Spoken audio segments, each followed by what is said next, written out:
Welcome everyone, welcome to Credence, welcome to our crash course RRB NTPC group D previous year question paper solve. मैं सईकत sir लाया हुआ आज कुछ important previous year का questions on the base of NTPC ALP और group D, जो कि ये जो करंट एनटीपीसी का एग्जाम चल रहा आने वाला एएलपी और ग्रुप डी का एग्जाम के लिए आप लोगों का तैयारी को और भी मजबूत बनाएगा।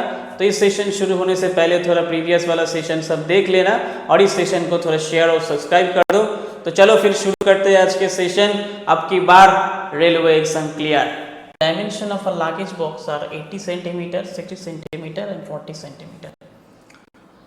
मतलब उसका लेंथ है, ब्रेथ है और हाइट है। How many square centimetre of cloth is required to cover the box. मतलब इस बॉक्स का जो एरिया होगा उतना ही इसके ऊपर हम लोग क्या कर सकते हैं, इसको कवर करने के लिए क्लॉथ से जो कवर किया जाएगा तो उतना ही क्लॉथ लगेगा जितना उसका एरिया है। ओके, तो इसके लिए क्या करेंगे, इसके लिए इसका एरिया निकालना पड़ेगा। तो ये क्या है, क्यूबिकल बॉक्स डायमेंशन बोले क्यूबिकल बॉक्स है जो कि 80 सेंटीमीटर है, 50-60 सेंटीमीटर है, 40 सेंटीमीटर है। मतलब एक क्यूबिकल बॉक्स हुआ ना, सॉरी।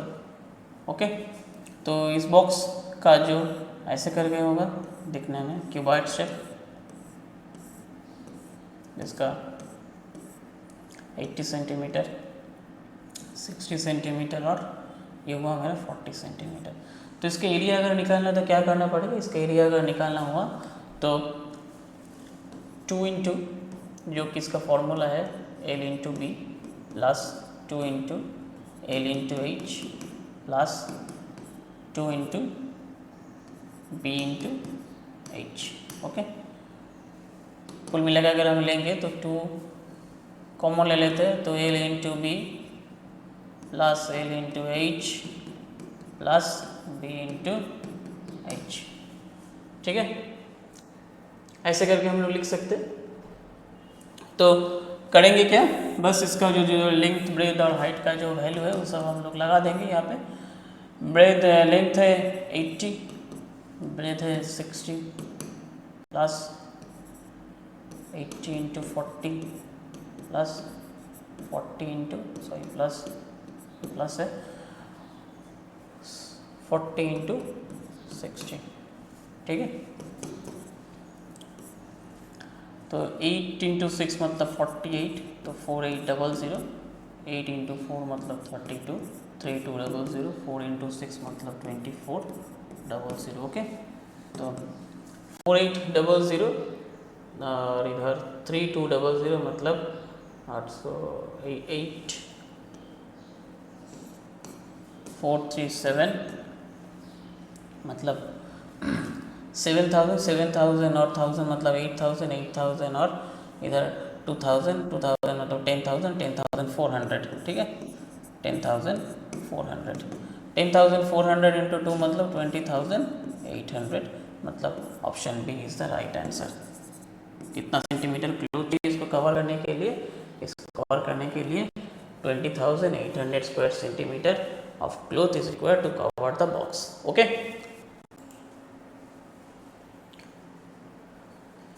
नेक्स्ट क्वेश्चन बोल रहे हैं कि a car travels at the speed of 50 kilometre per hour for the first half of the journey and the speed of 60 kilometre per hour for the second half of the journey.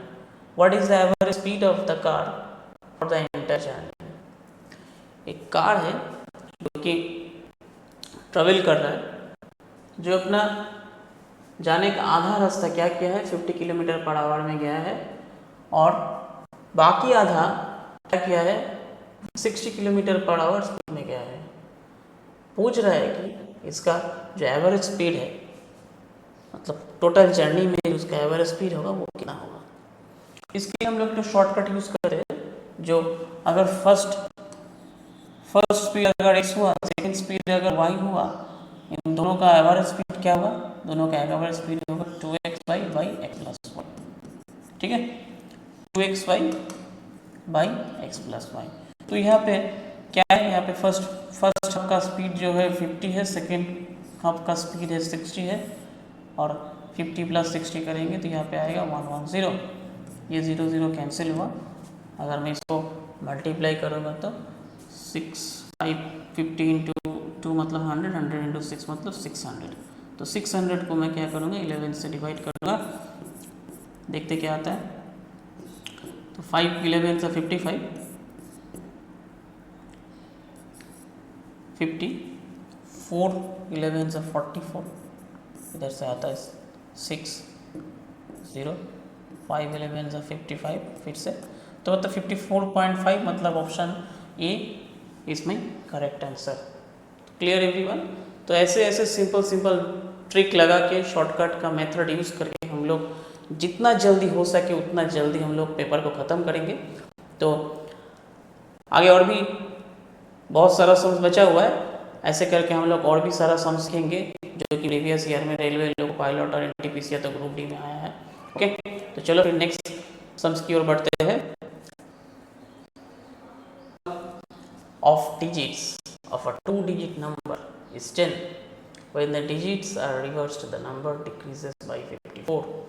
Find the change number. The sum of digits of 2-digit number is 10. When the digits are reversed, the number decreases by 54. Find the change number. मतलब कि 2-digit number है, जिस 2-digit number को क्या किया गया, 2-digit number को change कर दिया गया है। कैसे? मतलब अगर 1 to 12 हुआ तो उसको 2 1 21 किया गया है।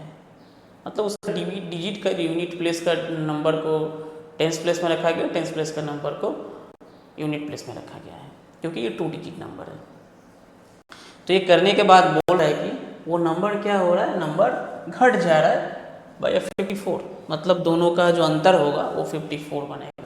मैं अगर बोलूँ कि 63 को अगर मैं 36 लिखूँगा तो इस बीच का जो अंतर होगा दोनों नंबर का वो होना चाहिए 54। तो वो चेंज वाला नंबर क्या है, मतलब परिवर्तित होके जो नंबर आया है वो क्या है। ठीक है, तो चलो देखते हैं। तो क्या करेंगे, इसको ऑप्शन टेस्ट करेंगे, सिंपल सवाल है। तो पहला क्वेश्चन, पहला वाला क्या है 73। तो 73 को अगर चेंज करके लिखेंगे तो 37, तो 73 से 37 घटेगा तो 54 नहीं आएगा, मतलब 6 और इधर 3 और 4 4 36 होता है। ठीक है, फिर आता है 28 को अगर चेंज करके लिखेंगे तो ये घटने वाला बोला है, मतलब 54 घटेगा तो ये कभी नहीं हो पाएगा। तो 82 को देखते हैं, 82 को अगर चेंज करके लिखेंगे तो आएगा क्या 28 आएगा। तो मतलब 2 से अगर 12 से अगर 8 घटेगा तो 4 आएगा, और 8 से अगर 2 और 1 3 मतलब ये हुआ 54। तो ये 82 घट के 54, मतलब 82 चेंज होके जब 28 होता है तो ये 54 डिक्रीज करता है। ठीक है, मतलब 82 54 घट के होता है 28। क्वेश्चन पूछा है तो क्या 82 मेरा राइट आंसर है? 82 क्या मेरा राइट आंसर है? जी नहीं, मेरा राइट आंसर क्या है 28। क्यों?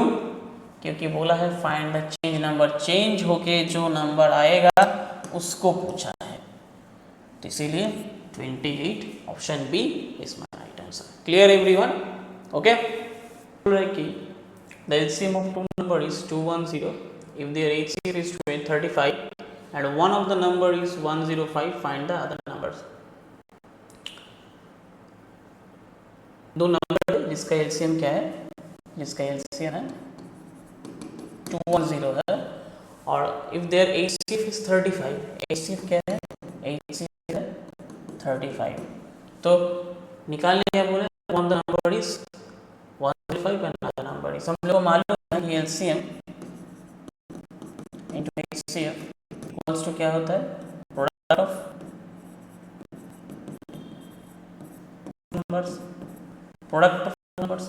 तो यहाँ पे एलसीएम है 210, HCF 35, प्रोडक्ट ऑफ नंबर्स जिसका वन नंबर है 105, अनदर नंबर क्या है मालूम नहीं है। ठीक है, तो हम लोग को निकालना है अनदर नंबर क्या है, तो हम लोग क्या करेंगे, तो इसको 35 इंटू 3 हो गया मेरा, यहाँ पे 105, 3 इंटू 70 हुआ मेरा 210, तो question answer option B is my right answer. Clear? तो ये वेरी सिंपल सा सवाल था। तो नेक्स्ट सवाल बोल रहा है if three numbers are in the ratio of 1:3:5 and the sum is 10800, find the largest of the three number. तो तीन नंबर है, थ्री नंबर जो कि रेशियो में है क्या कि 1:3:5 रेशियो में है, और इस रेशियो का सम करेंगे वो होगा किसका बराबर, सॉरी तीन नंबर है जिस रेशियो 1:3:5 और उस नंबर का सम जो कि 10,800 है। तो लार्जेस्ट नंबर क्या है, थ्री नंबर से वो हमको निकालना है। ठीक, तो इन तीन नंबर जो कि 1:3:5 है, अगर इसका रेशियो का अगर सम करेंगे मतलब टोटल रेशियो आएगा मेरा क्या 531 मतलब 8 9। ये 9 क्या होता है, 9 यही 10,800 का बराबर होगा।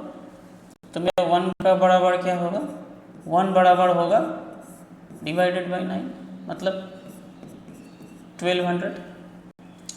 इस 1200 होगा मेरा क्या, 1 यूनिट बराबर हुआ मेरा 1200।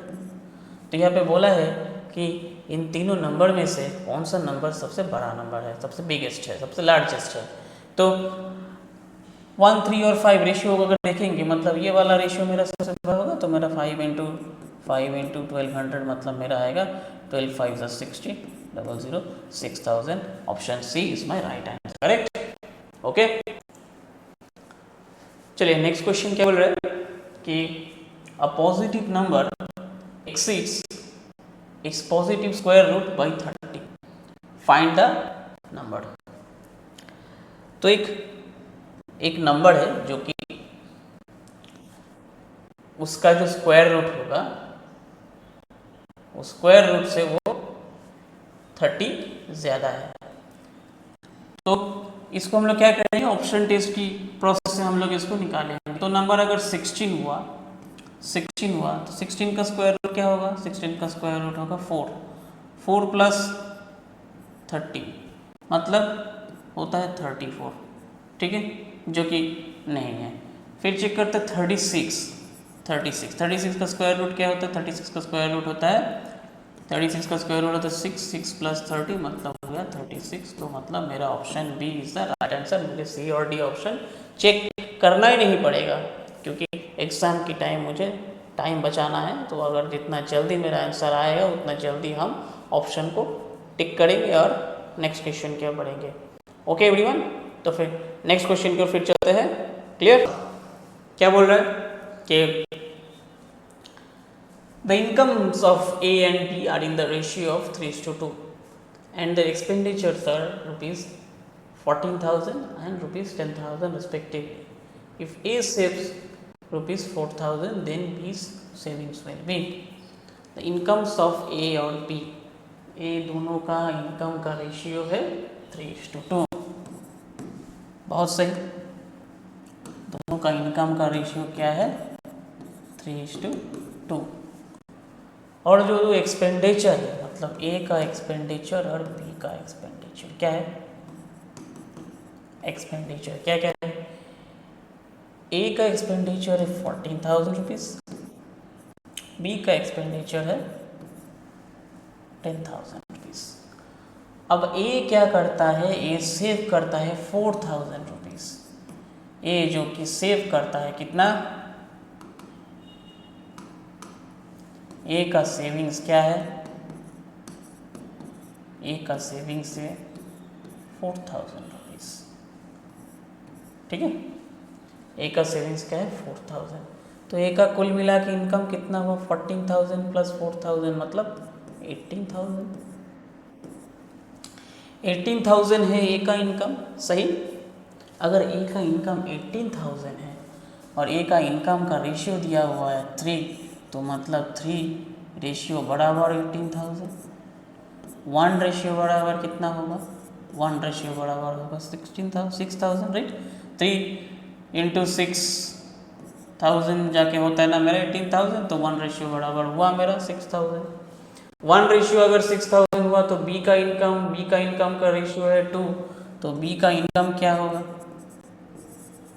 बी का इनकम होगा 2 इंटू 6,000 क्योंकि 1 बराबर 6000 हुआ तो 2 बराबर होगा 12000।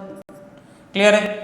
तो मुझे क्या मिला है, मुझे मिल गया है ए का इनकम क्या है, सॉरी बी का इनकम क्या है।